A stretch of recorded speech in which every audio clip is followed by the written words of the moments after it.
Ezekiel chapter 12.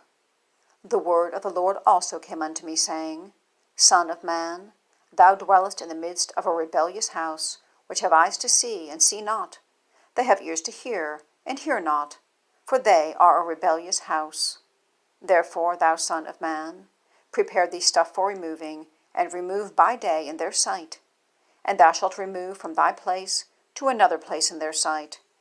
It may be they will consider, though they be a rebellious house.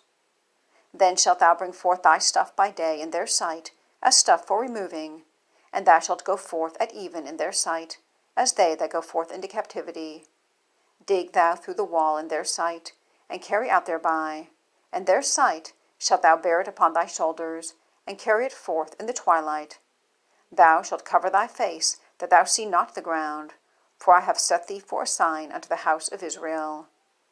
And I did so as I was commanded. I brought forth my stuff by day, as stuff for captivity, and in the even I digged through the wall with mine hand. I brought it forth in the twilight, and I bare it upon my shoulder in their sight. And in the morning came the word of the Lord unto me, saying, Son of man, hath not the house of Israel, the rebellious house, said unto thee, What doest thou? Say thou unto them, Thus saith the Lord God, This burden concerneth the prince in Jerusalem, and all the house of Israel that are among them. Say, I am your sign. Like as I have done, so shall it be done unto them. They shall remove and go into captivity. And the prince that is among them shall bear upon his shoulder in the twilight, and shall go forth. They shall dig through the wall to carry out thereby. He shall cover his face, that he see not the ground with his eyes.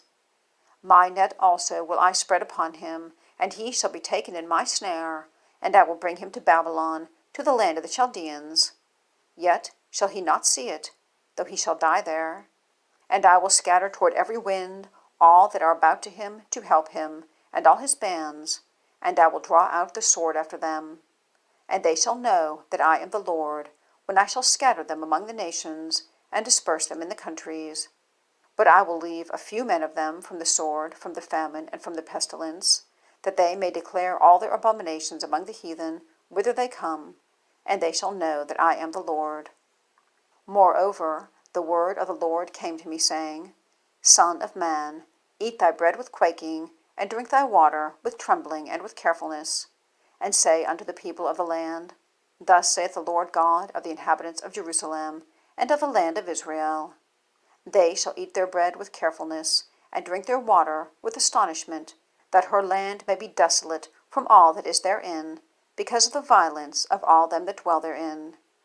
And the cities that are inhabited shall be laid waste, and the land shall be desolate, and ye shall know that I am the Lord. And the word of the Lord came unto me, saying, Son of man, what is that proverb that ye have in the land of Israel, saying, The days are prolonged, and every vision faileth? Tell them therefore, Thus saith the Lord God, I will make this proverb to cease, and they shall no more use it as a proverb in Israel. But say unto them, The days are at hand, and the effect of every vision. For there shall be no more any vain vision, nor flattering divination within the house of Israel. For I am the Lord. I will speak, and the word that I speak shall come to pass. It shall be no more prolonged. For in your days, O rebellious house, will I say the word, and will perform it, saith the Lord God. Again the word of the Lord came to me, saying, Son of man, behold, they of the house of Israel say, The vision that he seeth is for many days to come, and he prophesieth of the times that are far off. Therefore say unto them, Thus saith the Lord God, There shall none of my words be prolonged any more, but the word which I have spoken shall be done, saith the Lord God.